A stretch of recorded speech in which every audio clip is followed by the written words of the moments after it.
Today we celebrate the feast of Saint Eugene de Maisonneuve, the founder of the Congregation of the Missionary Oblates of Mary Immaculate. And the Oblates throughout the world celebrate this event with great joy and a sense of thanksgiving. And particularly, the community of the Maisonneuve Scholasticate celebrates their patronal feast today. On this happy occasion, I would like to draw your attention to the beginnings of this great saint. Saint Eugene de Maisonneuve saw the society, the French society, destroyed by the French Revolution that started in 1789. And the sufferings, the losses, the poverty that the people have been going through. De Maisonneuve was moved because he saw the people in this state and started cultivating a deep sense of love and concern towards them. We are told in our rules and constitutions that he saw this situation in the eyes, through the eyes of the crucified Lord. What did he do? He was responding to the needs of that time, zealously and with courage. The society was disintegrated.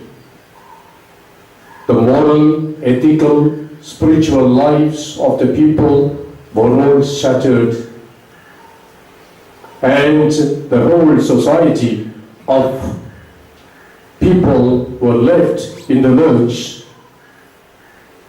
They were running here and there on the streets, but being a young man, this great man was moved with love, and he desired to respond to the needs that emerged in the aftermath of the French Revolution.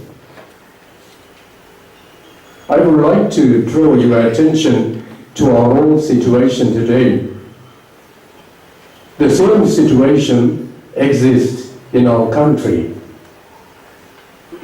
After the 30 years of war, we may be people from the south or the north, but the effects of this war are still affecting the country, the people at large. But how did Eugene get his courage to respond to the needs of that time?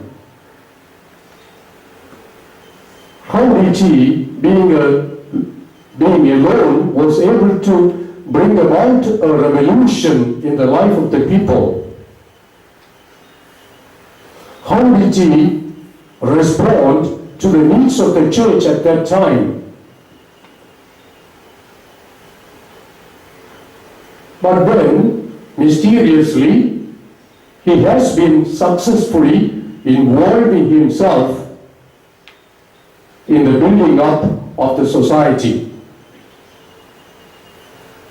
He was trying to restore the human dignity of the people that was shattered during the French Revolution. Being prophetic in his voice, he was trying to challenge the aristocratic people who were doing injustice to the poor people on the streets.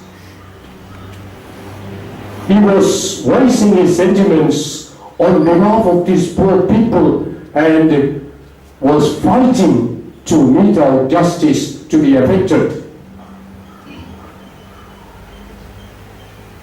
He sacrificed his own ease and comforts to the extent of denying himself for the benefits or for the development of these people. So we are told when we read this history, Saint Eugene de Maisonneuve committed himself unreservedly. He committed himself unreservedly to the service of these poor people. That's what he chose as his motto. God has sent me to bring good news to the poor, to the captives, to the prisoners, to the people who are treated unjustly, who are denied of their basic rights by the leaders, by the governors. So he had a prophetic voice. My dear fathers and brothers, are we sensitive to the situation of our country today? Are we conscious of the difficulties that the people go through, the pains, the frustrations,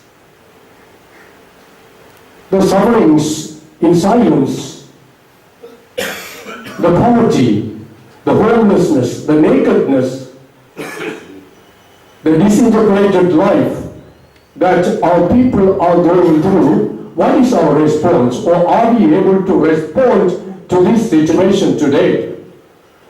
Are we able to become prophetic like Saint Eugene de Maisonneuve to the extent of denying our own lives, our own ease, our own comforts? What is our response? What is our prophetic voice today? What is our commitment to restore justice and peace and to restore the human dignity of our people of all races? But being an individual or founder was responding to these needs. How? I come to the second phase of my reflection. Because he was deeply rooted in the love of Jesus Christ. That is the experience that empowered him to be a prophet, a holy person, a person who was sensitive.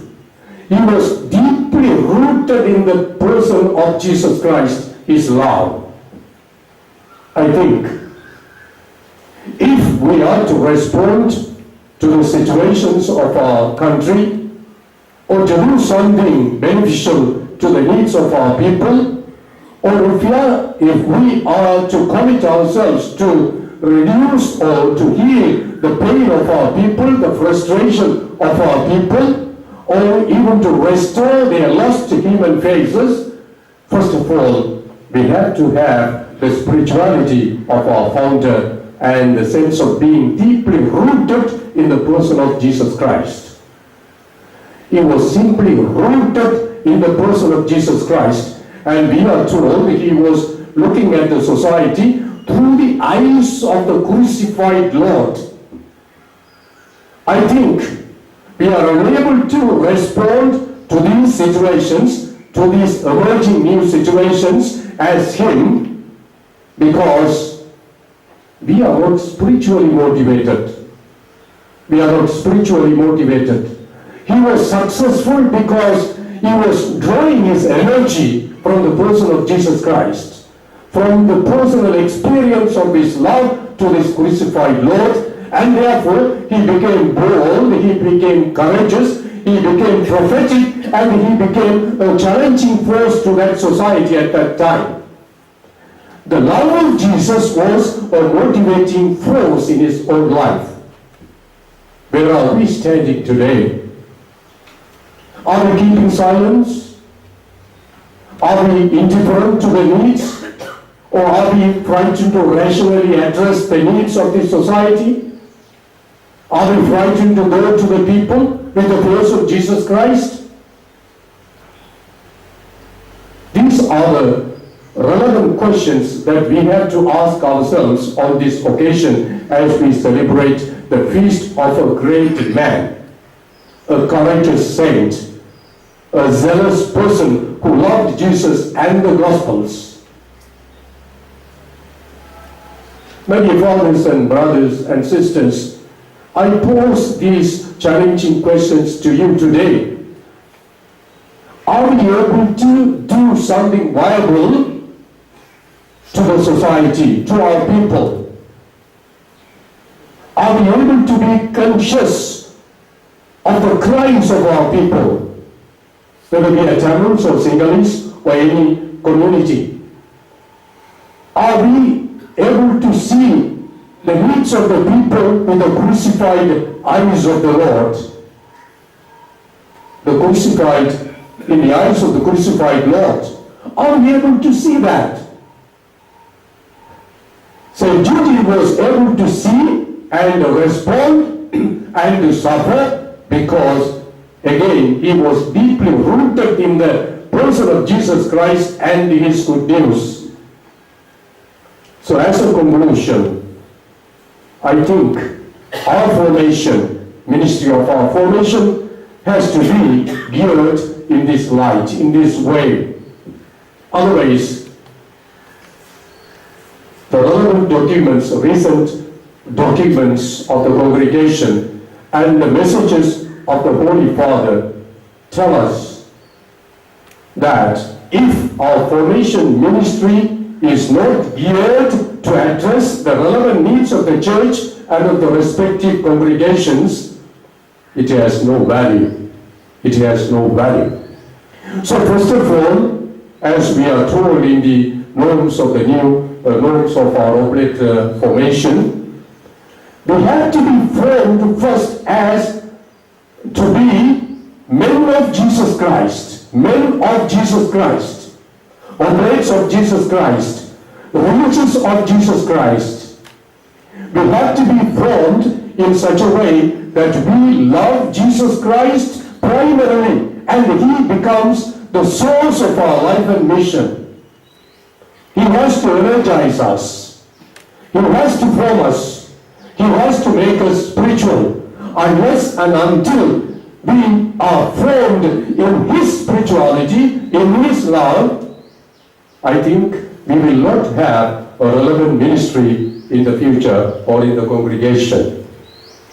So, once again, we go to the aftermath of the French Revolution and the situation, how our founder responded to that situation with commitment and dedication, and how he drew strength from the crucified Lord, being deeply rooted in the person of Jesus Christ.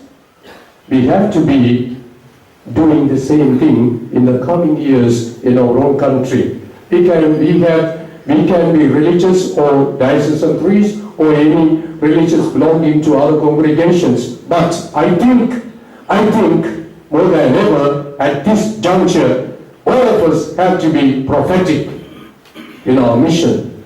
All of us have to speak loud for justice.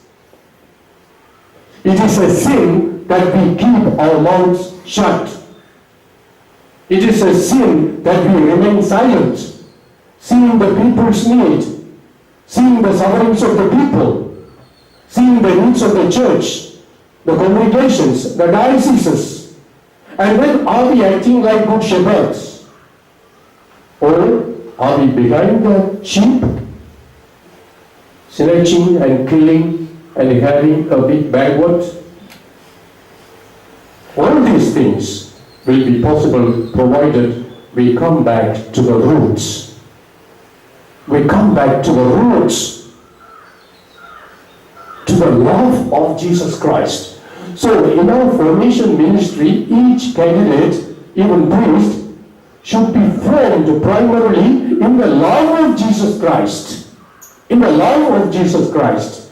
And one has to be deeply rooted in that person. So the life experience of a priest, of a religious, should become a motivating force for our ministry in this present situation. Holy Father, when he inaugurated the year of the priest, gave the message to the major seminarians in Rome. My dear brothers, he said, the world is changing, the nuances of philosophy and theology are changing, the scientists and the theologians and philosophers, they are giving different interpretations.